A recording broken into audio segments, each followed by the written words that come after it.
प्याज की फसल में वेस्टीज के एग्री प्रोडक्ट्स कैसे प्रयोग करें? आलू में कैसे करें? गाजर में कैसे करें? गोभी में कैसे करें? धान में कैसे करें? और तिल में कैसे करें? डेली हम लोगों के सामने एक चैलेंज आ जाता है कि हमें किसी न किसी फसल के लिए एक चार्ट बना के देना होता है कि उसमें वेस्टीज के एग्रीकल्चर प्रोडक्ट्स कैसे यूज करें। गुड मॉर्निंग दोस्तों, नमस्कार। मैं हूं शिवम सिंगल, एग्री ट्रेनर। और आज हम लोग समझने वाले हैं कि किसी भी फसल के लिए वेस्टीज के एग्रीकल्चर प्रोडक्ट्स का चार्ट हम कैसे बना के दे सकते हैं, वो भी सिर्फ 5 स्टेप में।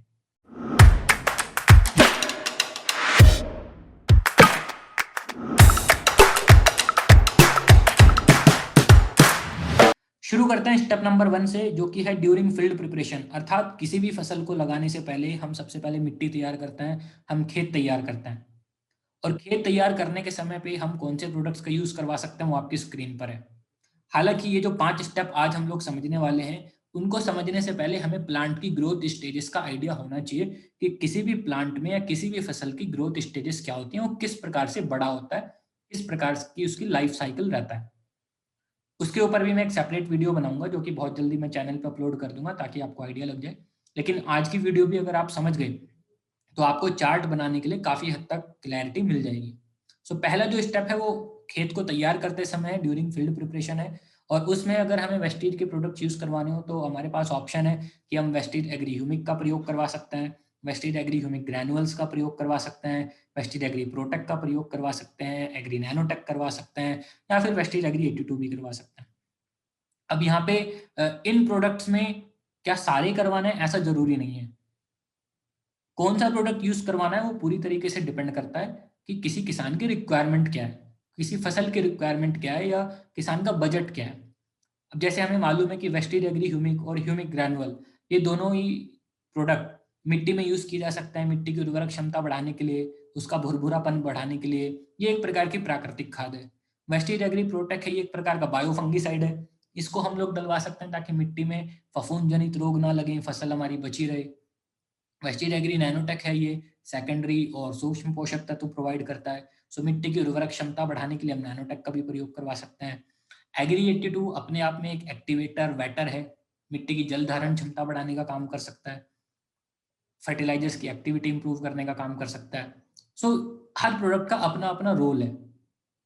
अब उसमें से हम सिर्फ ह्यूमिक डालना चाहते हैं, सिर्फ 82 डालना चाहते हैं, या ह्यूमिक 82 के साथ किसी का कॉम्बिनेशन बना के डालना चाहते हैं, वो पूरी तरीके से डिपेंड करता है कि किसान की रिक्वायरमेंट क्या है। और आपको ये समझना भी बहुत इंपॉर्टेंट है कि हर प्रोडक्ट का रोल क्या है। वो सारी चीजें आपको क्लियर हो पाएंगी जब आप हर प्रोडक्ट की ट्रेनिंग अटेंड करेंगे। तो प्रोडक्ट ट्रेनिंग में हम प्रोडक्ट्स का रोल समझ लेते हैं, जिससे कि हम डिसाइड कर पाते हैं कि कौन से स्टेप में हमें कौन से प्रोडक्ट का और कितने प्रोडक्ट्स का प्रयोग करना है। इसके अलावा कई बार ऐसा भी होता है कि कुछ लोग फसल लगाने से पहले कोई खाद नहीं डालते, और फसल लगाने के बाद अर्थात बीज लगाने के बाद 2 दिन बाद या 3 दिन बाद या कई बार एक हफ्ते के बाद तब लोग खाद डालते हैं। उसको हम कह सकते हैं soil application during sowing. Sowing के समय पे या फिर बुआई के समय पे अगर कुछ डालना हो तो ये दोनों स्टेप को आप एक ही कंसिडर कर सकते हो। बुआई से पहले या बुआई के समय पे दोनों एक ही चीज हो गई, और दोनों ही स्टेप में यही प्रोडक्ट्स यूज किए जाएंगे जो आपकी स्क्रीन पे है। अगर कोई पहले नहीं डालता है तो आप बुआई के समय या बुआई के 2-3 दिन बाद भी खाद के साथ मिला के इन प्रोडक्ट्स का प्रयोग करवा सकते हो। अब हमने खेत तैयार कर दिया, उसके बाद बात आती है स्टेप नंबर 2 की, सीड ट्रीटमेंट। सीड ट्रीटमेंट का मतलब है, अब आप बीज अगर लगाने जा रहे हैं तो बीज लगाने के लिए हम पहले बीज का उपचार करवा सकते हैं। बीज उपचार करवाने के लिए हमारे पास वेस्टीज एग्री ह्यूमिक है, वेस्टीज एग्री प्रोटेक है। अब एग्री ह्यूमिक जो है वो बीजों के अंकुरण को सुधार करने का काम करता है, रूट को डेवलपमेंट करने का काम करता है। एग्री प्रोटेक है, वो फफूंद जनित रोगों से बचाने का काम करता है। यहाँ पे भी हमें डिसाइड करना पड़ेगा कि हम एक प्रोडक्ट यूज करना चाहते हैं या दोनों यूज करना चाहते हैं, दोनों में से कौन सा यूज करना चाहते हैं। वो फिर से डिपेंड करेगा कि किसान की रिक्वायरमेंट क्या है या उसका बजट क्या है। राइट। सो आपको प्रोडक्ट की ट्रेनिंग लेनी ही है ताकि आपको प्रोडक्ट का काम क्लियर हो जाए। यहाँ से आपको ये पता चलेगा कि कौन से स्टेज में आप कौन से प्रोडक्ट्स यूज कर सकते हैं। मैंने सीड ट्रीटमेंट में आपको 2 प्रोडक्ट के नाम बता दिए सपोज। तो अब इन दोनों में से ही आपको सिलेक्ट करना है, चाहे आप दोनों सिलेक्ट करो चाहे दोनों में से एक सिलेक्ट करो, वो आप देखो कि रिक्वायरमेंट किस चीज की है। इसके बाद बात आती है step number 3, when plants have 5 to 6 leaves.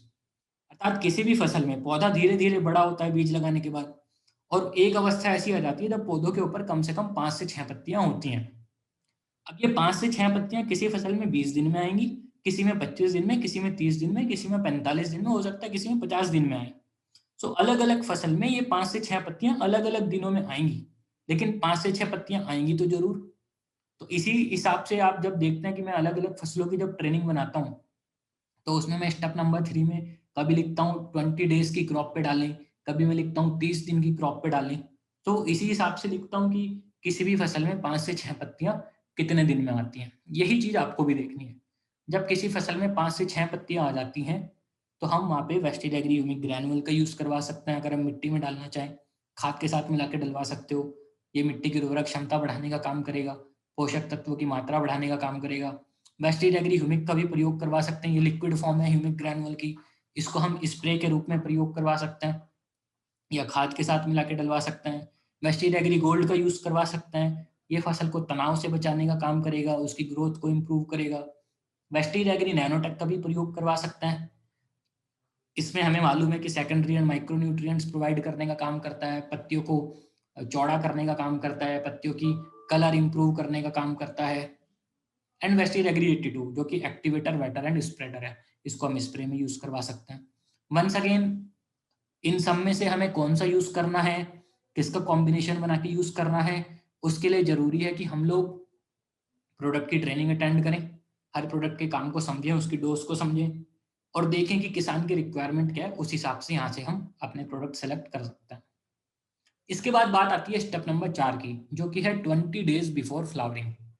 किसी भी फसल में फ्लावरिंग की अवस्था आती है, कुछ एक्सेप्शन हो सकते हैं, बट ज़्यादा से ज़्यादा लगभग सारी फसलों में आपको फ्लावरिंग की स्टेज दिखाई देगी। और फ्लावरिंग की स्टेज से पहले हमें कौन से प्रोडक्ट डालने हैं वो आपकी स्क्रीन पे है। फ्लावरिंग से मेरा मतलब बिल्कुल ऐसा नहीं है कि उस पर आपको फूल ही दिखाई दें।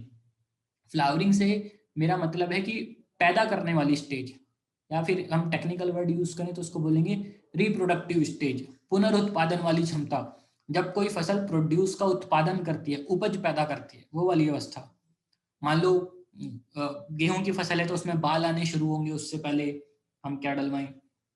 और टमाटर की फसल है तो फूल आने से पहले क्या डलवाएं। ऐसे ही मान लो आलू की फसल है तो आलू की फसल में जब आलू बनना शुरू होने वाला है, उससे पहले की अवस्था। राइट, तो किसी भी फसल में पुनरुत्पादन की जो अवस्था आती है, उससे जस्ट पहले हम क्या डलवाएं, वो प्रोडक्ट्स आपकी स्क्रीन पे हैं। यहाँ पे हमारे पास ऑप्शन है Vestige agri moss, Vestige agri protect, Vestige agri gold, Vestige agri 82। Agri moss हमको जान मालूम है कि ये फूल फल इनको इम्प्रूव करने का काम करता है, पॉलिनेशन इम्प्रूव करने का काम करता है। फूल फल की अवस्था में फंगस लगने के भी चांस बहुत रहते हैं, तो अगर हम प्रिकॉशन लेना चाहें तो एग्री प्रोटेक्ट का भी प्रयोग कर सकते हैं, ये फफूंद की बीमारियों से बचाने का काम करेगा। कुछ ऐसी फसलें जहाँ पे जैसे फूल नहीं आते, मान लो कोई आलू है, गाजर है, गन्ने की फसल है, ऐसे में हम वहाँ पे एग्री गोल्ड का प्रयोग करवा सकते हैं एग्रीमॉस की जगह पे। And agri 82 better activator and spreader का काम करता है, ये स्प्रे में प्रयोग किया जा सकता है। सो वंस अगेन मैं सेम चीज रिपीट कर रहा हूँ कि सब में से कौन सा प्रोडक्ट आपको सिलेक्ट करना है वो डिपेंड करता है कि रिक्वायरमेंट क्या है।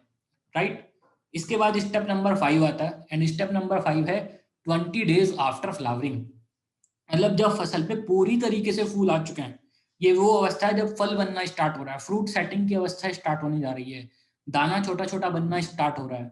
ठीक है, तो उस समय पे भी हम Vestige agri moss, Vestige agri gold, Vestige agri nanotech, Vestige agri 82 को ऑप्शन में रख सकते हैं। इन प्रोडक्ट्स का हम लोग वहाँ पे प्रयोग करवा सकते हैं। एंड इनमें से सिलेक्ट कौन सा करना है, फिर से वही सेम चीज है, वो डिपेंड करेगा रिक्वायरमेंट क्या है। मान लो आलू की ही फसल थी तो आप एग्री गोल्ड को ही रिपीट कर सकते हो, टमाटर की फसल है आप एग्रीमॉस को रिपीट कर सकते हो। सब्जियों की फसलें हैं, जैसे कोई जैसे चिली कर रहा है, कोई टमाटर कर रहा है, या फिर कोई बेल वाली फसल कर रहा है, तरबूज खरबूज ऐसे कर रहा है, तो उसमें आप एग्रीमॉस को ही रिपीट कर सकते हो। दाना बनने के समय दाने की क्वालिटी हमें अच्छी रखनी होती है, फल फटे नहीं, फल के ऊपर धब्बे ना आए, आप एग्री नैनोटेक का प्रयोग कर सकते हो। स्प्रे करते समय हमें एक्टिवेटर, वेटर, स्प्रेडर की जरूरत होती है तो हम एग्री 82 मिक्स कर सकते हैं। सो ऑप्शन मैंने आपको यहाँ पे बता दिए, इनमें से सिलेक्ट कौन सा करना है वो डिपेंड करेगा रिक्वायरमेंट पे।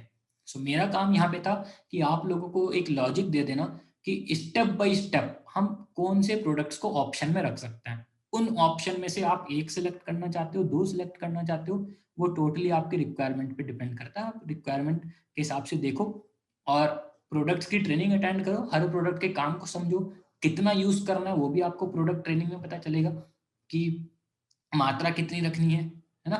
मैंने अभी आपको नाम बताए, मात्रा नहीं बताई है, तो मात्रा आपको प्रोडक्ट ट्रेनिंग से पता चलेगी। सो वेस्टेज एग्री ट्रेनिंग के नाम से मैंने एक वीडियो डाली थी, आप उसको देख सकते हो, उसका लिंक मैं डिस्क्रिप्शन में दे दिया है। उसको क्लिक करके आप सबकी मात्रा को भी नोट करो, ठीक?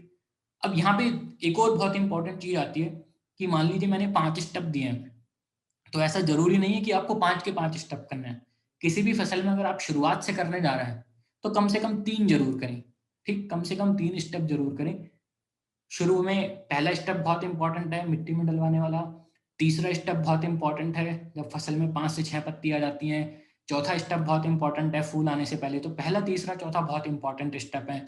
दूसरे 5वें को आप एक बार के लिए स्किप भी कर सकते हो। आप चाहो तो पाँचों कर भी सकते हो, आपकी रिक्वायरमेंट के ऊपर डिपेंड करता है, ठीक? वंस अगेन, ऐसा ज़रूरी नहीं है सारे प्रोडक्ट मिक्स करके डालने हैं। आप अपने हिसाब से चूज़ कर सकते हो कि कौन-सा प्रोडक्ट वहाँ पे डालना है, ठीक? एंड होता क्या है, ये जो 5 स्टेप हैं, इन 5 स्टेप में अगर हम सोच रहे हैं सारी ही फसलें कवर हो जाएँगी, तो स्टेप में तो कवर हो जाएँगी, लेकिन कौन-सा स्टेप कितनी बार करना है, वो डिपेंड करता है फसल की एज कितनी है।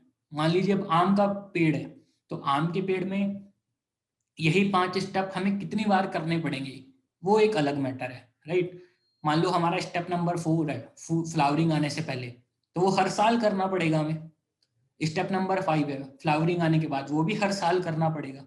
तो साल दर साल यही स्टेप हमें वहाँ पे रिपीट करने पड़ेंगे, ठीक है?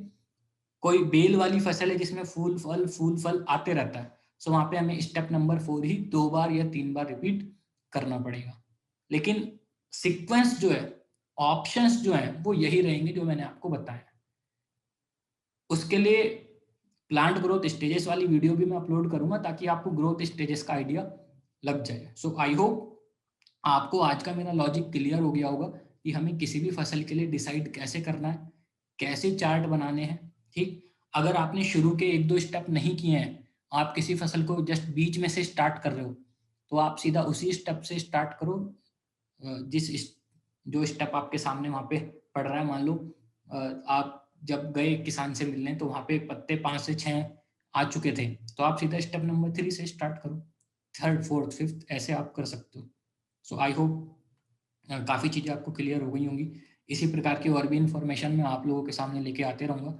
आप हमारे साथ जुड़े रहिएगा। बहुत-बहुत धन्यवाद। Thank you very much and नमस्कार।